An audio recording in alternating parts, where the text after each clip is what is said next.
ஹல்லேலூயா. கர்த்தருடைய பரிசுத்த நாமத்துக்கு ஸ்தோத்திரம் உண்டாவதாக. கர்த்தர் அடையாளத்தை இஸ்லாத்தை கொடுத்ததுக்காக நான் தேவனுக்கு நன்றி செலுத்துகிறேன். போதகருக்கும் நான் நன்றி செலுத்துகிறேன். சபை விசுவாசிகள் அனைவருக்கும் நான் நன்றி செலுத்துகிறேன். ஹல்லேலூயா. ஜெபம் செய்வோம். ஆபிரகாமின் தேவனும் ஈசாக்கின் தேவனும் யாக்கோபின் தேவனுமாய் இருக்கிற எங்கள் கிரியையின் தேவனாகிய கர்த்தாவே, அப்பா, இந்த மரியாதை வேலையை கருத்திலே ஒப்புக் கொடுக்கணும். என் தேவனாகிய கர்த்தர் நீர் வார்த்தையாய் இருக்கிறது போல நீர் இந்த வார்த்தையினால் வெளிப்படுத்த நான் செபிக்கிறோம் தகப்பனே. அப்பா, நீங்க ஆண்டவரே அப்பா இருதயத்திலே பேசுகிறவரும் கண்களை திறக்கிறவரும் செவிகளை திறக்கிறவருமாய் இருக்கிறீர். இந்த வார்த்தைகள் ஆண்டவரே ஒவ்வொருவருடைய இருதயமும் கண்களும் செவிகளும் திறக்கப்பட நீங்க கிருபை செய்யுங்க ராஜா. மீதியான நேரத்தை உங்களுடைய கரத்திலே கொடுக்கிறேன். எல்லாவற்றையும் கர்த்தராகிய இயேசு கிறிஸ்துவின் ஜெபிக்கிறேன் என்று நல்ல ஆமென்.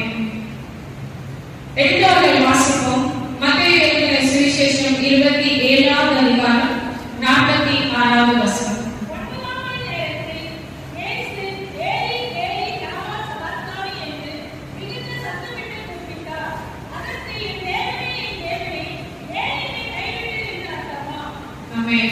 ஒன்பதாம் மணி நேரத்தில் இயேசு ஏலி ஏலி லாமா சபக்தானே என்று மிகுந்த சத்தமிட்டு கூப்பிட்டார். அதற்கு என் தேவனே என் தேவனே ஏன் என்னை கைவிட்டீர் என்று அர்த்தமாம் என்று நம்ம இந்த வார்த்தையை பார்க்கிறோம். இது 4வது வார்த்தையா இருக்கிறது. நம்ம எல்லாரும் சந்தோஷமா இருக்கிறோமா? சந்தோஷமா இருக்கிறவங்களா ஹல்லேலூயா சொல்லுங்க பாப்போம். ஹல்லேலூயா ஹல்லேலூயா சொல்லுங்க. நான் ஏன் இதை கேட்கிறேன்னு சொல்லி பார்த்தீங்கன்னு வச்சுக்கோங்களேன், நிறைய பேர் இந்த குட் ஃப்ரைடே அதாவது இந்த புனித வெள்ளியை ஒரு பாரம்பரியமா ஒரு துக்க நாளா அனுசரித்து வருகின்ற காலங்களாய் நம்ம பார்க்கிறோம். என் கூட சிறு வயசுல கூட எனக்கு ஃபர்ஸ்ட் சொல்லி கொடுத்தது என்னன்னா, குட் ஃப்ரைடேனா ஒரு துக்க நாள் அப்படின்னா அதனால சந்தோஷமா இருக்க மாட்டாங்க. ஏன்னா வந்து இயேசுவை சிலுவையில அரைச்ச நாள். அது வந்து நம்ம சந்தோஷமா கொண்டாட மாட்டோம், துக்கத்தோட தான் கொண்டாடுவோம். ஏன்னா இயேசுவை அந்த மரித்த நாள் அப்படின்னு சொல்லிட்டு எத்தனை பேர் இன்னுமே இப்ப காலங்கள் மாறிட்டு இருக்கு. நிறைய விஷயங்கள் நம்ம தெரிஞ்சுக்கிட்டு இருக்கோம். ஆனா இன்னுமே நான் வந்து துக்கத்தோட தான் இந்த குட் ஃப்ரைடே இந்த புனித வெள்ளியை நான் கொண்டாடிட்டு இருக்கிறேன் என்று சொன்னீங்கன்னா உங்களுக்கான ஒரு இன்ட்ரடக்ஷன் தான் இது. அப்படிப்பட்டவர்களே நீங்க இருக்கிறீங்கன்னா, அன்றைக்கு பல ஆயிரக்கணக்கான 2000 ஆண்டுகளுக்கு முன்பாக இஸ்ரவேல் ஜனங்கள் தம்முடைய சொந்த ஜனம் என்று இஸ்ரவேல் மக்களை இயேசு கிறிஸ்து நினைத்தார். அவர்கள் தான் அவரை சிலுவையில் ஒப்பு கொடுக்கிறதுக்கு காரணமா இருக்காங்க. அப்படி ஒருவேளை நீங்க இன்றைக்கு இன்றைய தினம் துக்க நாள் அப்படின்னு சொல்லி நீங்க நினைச்சீங்கன்னா, இன்றைக்கு நீங்க இயேசுவை சிலுவையில் ஒப்பு கொடுக்கிறவர்களா இருக்கிறீங்க. அப்படிப்பட்டவர்களா இருக்கிறோம் என்றால் நம்மளை நாமே ஆராய்ந்து பார்ப்போம். வெளியே சொல்லணும்னு அவசியம் கிடையாது. இந்த குட் ஃப்ரைடே என்று ஒரு புனித வெள்ளி என்று அழைக்கப்படுகிற இந்த நாளை ஒரு துக்க நாளாய் ஒரு வேளை நீங்கள் கொண்டாடுகிறீர்கள் என்றால், இன்றைக்கு நீங்க உங்கள் இருதயத்தை மாற்றிக்கொள்ளுங்கள். உங்கள் இருதயம் கர்த்தர் திறக்கும்படியாக நான் செபிக்கிறேன். ஏன்னா இது துக்கமான நாள் கிடையாது. எப்படி இது துக்கமான நாள் கிடையாது, அப்ப எதுக்கு நம்ம குட் ஃப்ரைடே கொண்டாடணும் அப்படின்னு சொல்லி நீங்க யோசிச்சீங்கன்னா, கர்த்தர் நமக்காக மரித்தார், அது உண்மைதான். ஆனா கர்த்தர் 2000 ஆண்டுகளுக்கு முன்னாக நமக்காக மரித்தார். இந்த சிலுவை பாடுகளை ஏற்றுக்கொண்டால் அதை நம்ம நினைவு கூறும்படியாய் சொன்னார். ஆனா வந்து அவர் மீண்டும் 3ஆம் நாள் உயிரோடு எழுந்து இன்றும் ஜீவிக்கிறவராய் இருக்கிறார். ஈஸ்வரன் அன்னைக்குதான் இயேசப்பா உயிர் தர போகிறாரா? இல்ல, அவர் இன்றும் என்றும் நம்மோடவே இருக்கிறவராய் இருக்கிறார். அவர் இன்றும் ஜீவிக்கிறவராய் இருக்கிறார். அவருடைய ஆயுசு நாட்கள் சொல்லி முடியாது. அவர் தீர்க்காயுசை உடையவராய் இருக்கிறார் என்று நம்ம வேதத்திலே வாசிப்போம். அப்படிப்பட்டவர்கள் அப்ப நீங்க துக்க நாளை இந்த நாளை கொண்டாடுறீங்க என்று சொன்னோம்னு வச்சுக்கோங்க. அப்ப நீங்க என்ன பண்றீங்க? இன்றைக்கும் நீங்க இயேசுவை சிலுவையில நம்ம அறையணும். அவர் நமக்காக ரத்தம் சிந்தி நம்மளை வந்து அவருடைய பிள்ளைகளாய் மாற்றின. இப்பொழுது நம்ம அவருடைய சொந்த செல்லமா இருக்கிறோம். இப்பொழுது நம்ம அறையவர்களாய் அவரை சிலுவையில் ஒப்பு கொடுக்கிறவர்களை நம்ம ஜனமாய் நம்ம மாறிடுறோம். அப்படிப்பட்டவர்களாய் இல்லாதபடி அப்ப நம்ம இந்த குட் ஃப்ரைடே எதுக்காக கொண்டாடணும் அப்படின்னு நம்ம நினைச்சோம்னா, குட் ஃப்ரைடே உண்மையான ஒரு பண்டிகையா நம்ம செலிப்ரேட் பண்ண வேண்டிய காலம் தான். இயேசு கிறிஸ்து இந்த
அர்த்தமாம். இதே வார்த்தையை மார்க் எழுதின சுவிசேஷம் 15வது அதிகாரம் 34வது வசனத்திலே யாராவது ஒருவர் வாசிக்க முடியும்?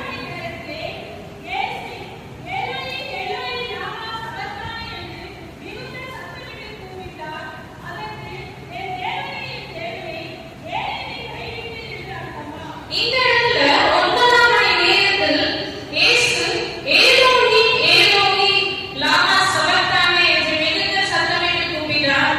அதற்கு என் தேவனே ஏன் என்னை கைவிட்டீர் என்று அர்த்தமாம் அப்படின்னு சொல்லிட்டு மார்க் சொல்றார். இந்த இடத்துல நம்ம பார்க்கிறோம், மத்தேயு வந்து ஏலி ஏலி சொல்றாரு, மார்க் வந்து ஏலோஹி ஏலோஹி சொல்றாரு. என்ன மாதிரி யாராவது எழுதிட்டாங்க, டிரான்ஸ்லேட் பண்ணிட்டாங்கன்னா ஏதோ ஸ்பெல்லிங் மிஸ்டேக் பண்ணிட்டாங்க அப்படின்னு சொல்லலாம். நம்ம சபை வந்து இதை பத்தி எல்லாருக்குமே தெரியும். தமிழ் எனக்கு கொஞ்சம் கஷ்டமான காரியம். ஆனா இது ஆவியானவர் மூலியமா எழுதப்பட்ட காரியம், ஒரு பிழையும் இல்லாத வேத புத்தகம், ஆவியானவர் எழுதுறது. அப்ப மத்தேயுவிலேயே ஏலி ஏலி போட்டிருக்கு, மார்க்லயே ஏலோஹி ஏலோஹி போட்டிருக்கு.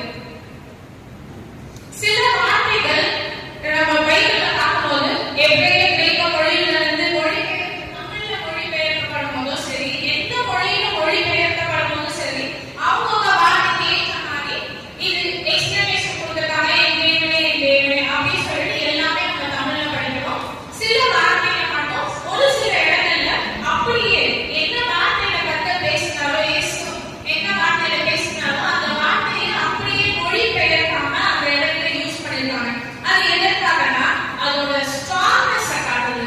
எப்பவுமே நம்மளுக்கு நிறைய லாங்குவேஜ் தெரிஞ்சாலும் நம்மளுக்கு தாய்மொழியில நம்ம பேசும்போது அதோட ஸ்ட்ராங்னஸ் காட்டும். நம்ம அன்பு நம்ம தாய்மொழியில சொல்லும்போது அதோட ஸ்ட்ராங்னஸ் காட்டும். ஆனா நம்ம அதே மற்ற லாங்குவேஜ்ல பார்க்கும்போது எந்த இடத்துல நம்ம அந்த ஸ்ட்ராங்னஸ் கொடுக்க கூடாது அப்படிங்கறத வந்து நம்மளுக்கு வந்து தெரியாம போகும். ஆனா அந்த மாதிரி ஒரு சில முக்கியமான வார்த்தைகளை மாத்திரம் டிரான்ஸ்லேட் பண்ணினாலும் அதுக்கு அர்த்தம் இதுதான், ஆனா இதுதான் வார்த்தை அப்படின்னு சொல்லிட்டு பைபிள்ல சொல்லப்பட்டிருக்குது. இது ஒரு இடத்துல வந்து எபிரேய மொழியில மொழிபெயர்த்திருக்கிறாங்க. மத்தேயு எழுதின சுவிசேஷத்துல இருக்கிற ஏலி ஏலி லாமா சபக்தானி என்பது எபிரேய மொழியிலும், ஏலோஹி ஏலோஹி என்ற வார்த்தை வந்து அராமிய மொழியிலும் ஆண்டவராகிய இயேசு கிறிஸ்து சிலுவையிலே 4ஆம் வார்த்தையை கூறுகிறார். இந்த இடத்துல வந்து ரெண்டு டிஃபரண்ட் லாங்குவேஜ் சொல்லப்பட்டிருக்குது. மத்தேயு வந்து யூத ஜனங்களுக்கு, இது நாங்க சங்கீதத்துல மாறி மாறி வாசிச்ச சங்கீதத்துல கூட பார்த்தோம். முதலாவது வசனம் என் தேவனே ஏன் என்னை கைவிட்டீர். யூத ஜனங்களாக எபிரேய பாஷையால அது டிரான்ஸ்லேட் ஆகியிருக்குது அந்த இடத்துல. இந்த மிடிலான வார்த்தை ஃபர்ஸ்ட் 3 மொத்தம் 7 வார்த்தை, ஃபர்ஸ்ட் 3 லாஸ்ட் 3 அப்படி பார்த்தோம்னா இது 4வது வந்து மிடிலான இன்பிட்வீன் மத்தியில் அப்படின்னு சொல்லி ஒரு வார்த்தையா இந்த 4வது வார்த்தையா காணப்படுகிறது. இந்த 4வது வார்த்தையில ஒரு விசேஷம் இருக்கிறதுனாலதான் அந்த இடத்தை டிரான்ஸ்லேட் பண்ணாம அப்படியே வைத்திருக்கிறார்கள் என்று நான் விசுவாசிக்கிறேன். எந்த விசேஷம் அந்த இடத்துல இருக்கிறது அப்படின்னு நம்ம பார்க்கலாம் அப்படின்னு பார்த்தோம்னா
இந்த 3 மணி நேரம், 6 மணி நேரம் முதல் 9 மணி நேரம் வரைக்கும் பூமிக்கும் அந்தகாரம் உண்டாயிற்று என்றால் பாவம் அந்த நேரத்தில் உலக தோற்றத்தில் இருந்து உலக முடிவு வரைக்கும் இருக்கக்கூடிய எல்லா பாவ சாபங்கள் எல்லாவற்றையும் தன் மேலே ஏற்றுக்கொண்ட நேரம் அந்த நேரம். இது வந்து 1 யோவான் 2ஆம் அதிகாரம் 2வது வசனத்துல நம்ம பார்க்கிறோம். 1 யோவான் 2ஆம் அதிகாரம் 2ஆம் வசனம்.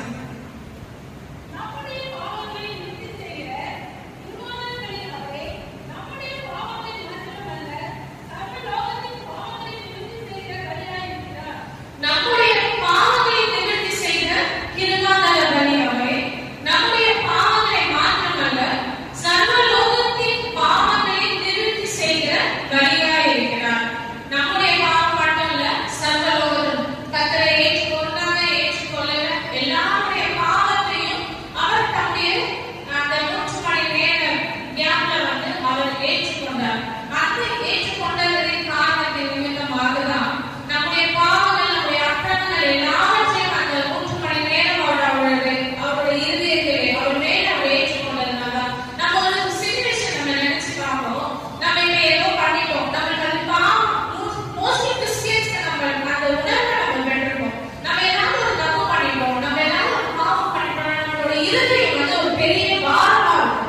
அது தாங்கவே முடியாது. அது மோஸ்ட்லி வந்து எப்படி இருக்கும்னா கர்த்தருடைய சமூகத்துல உட்கார்ந்து நம்ம அழுதுட்டோம்னா நம்ம பாவம் மன்னிப்பு கேட்ட உடனே அந்த பாரம் நம்மளை விட்டு போனது இருக்கும். ஆனா அப்படிப்பட்ட ஒரு பாவம், ஏதோ ஒரு பாவம் நம்ம செஞ்ச பாவம் மாத்திரம் நம்ம ஏற்றுக்கொள்ளும் போது நம்முடைய இருதய பாரம் அவ்வளவா இருக்கிறது என்றால் ஆண்டவராகிய இயேசு கிறிஸ்து சிலுவையிலே இந்த உலகத்தின் மொத்த பாவத்தையும் ஏற்றுக்கொண்ட அந்த சூழ்நிலையை நீங்க நோக்கி பாருங்க. இதுதான் முதல் காரியம், அந்த 3 மணி நேர இதழுக்கான காரியம். அடுத்தது ஆண்டவராகிய இயேசு கிறிஸ்து பிதாவே என்று கூப்பிட முடியாம இருந்த ஒரு காரியம் இதுதான். ஏன்னா மொத்த பாவமும் அவர் மேலே சுமந்ததுனால். இரண்டாவது குறிப்பு ஏன் அவரால் என் தேவனை மாத்திரம் கூப்பிட முடிஞ்சது, பிதாவே என்று கூப்பிட முடியாத காரணம் அது பிதாவானவர் பரிசுத்தமாய் இருக்கிறார், அவர் பாவம் செய்தவர், அவர் முகத்தை பார்க்க முடியாது என்று நம்ம வேதத்தில் வாசிக்கிறோம். ஏசாயா தீர்க்கதரிசன புத்தகம் 59ஆம் அதிகாரம் 2ஆம் வசனத்தில் ஏசாயா 59:2 உங்கள் அக்கிரமங்களே உங்களுக்கும் உங்கள் தேவனுக்கும் நடுவாக பிரிவினை உண்டாக்குகிறது. உங்கள் பாவங்களே அவர் உங்களுக்கு செவிப்படாதபடிக்கு அவருடைய முகத்தை உங்களுக்கு மறைக்கிறது. ஆமென். உங்கள் அக்கிரமங்களை உங்களுக்கும் உங்கள் தேவனுக்கும் நடுவாக பிரிவினை உண்டாக்குகிறது. உங்கள் பாவங்களை அவர் உங்களுக்கு செவிப்படாதபடிக்கு அவருடைய முகத்தை உங்களுக்கு மறைக்கிறது. இந்த இடத்துல நம்ம தெளிவாய் தீர்க்கதரிசி ஏசாயா தீர்க்கதரிசி சொல்கிறார், நம்முடைய அக்கிரமமா நம்முடைய பாவம் இருந்ததுன்னா நம்ம தேவனை தரிசிக்க முடியாது, அவர் நம்முடைய வார்த்தைக்கு செவி கொடுக்க மாட்டார் அப்படின்றத நம்ம இந்த இடத்துல நம்ம தெளிவாய் பார்க்கிறோம். அப்படிப்பட்ட தன்னுடைய ஒரே பேரான குமாரனா இருந்தாலும் அவர் மேல அந்த பாவங்கள் அவர் மேல சூழ்ந்த நேரத்தில் தன்னுடைய ஒரே பேரான குமாரன். நிறைய பேரண்ட்ஸ் என்ன பண்ணுவீங்கன்னா, பசங்க தப்பே பண்ணாலும் என் பையன் அந்த தப்பு செய்ய மாட்டான், என் பையன் அது பண்ண மாட்டான், உங்களுக்கு நல்லா தெரிஞ்சுக்கோ அது தப்புதான். ஆனா வந்து உங்க அன்பு, அதாவது அந்த பாவத்தை மூடி மறைக்கக்கூடிய ஒரு அன்பு உங்களுக்கு அந்த ஒரு இருதயம் உங்களுக்கு வந்துடும். ஆனா அது தவறு. பிதாவானவர் எப்படி இருக்கிறார், தன்னுடைய ஒரே பேரான குமாரன் சிலுவையில தொங்கிட்டு இருந்தாலும் அவர் மேல உலக பாவம், அவருடைய பாவம் கிடையாது, உலக மக்களின் பாவம் அவர் மேல சூழ்ந்திருக்கும் போது அவர் தன்னுடைய முகத்தை இயேசுவானவருக்கு மறைந்தார்.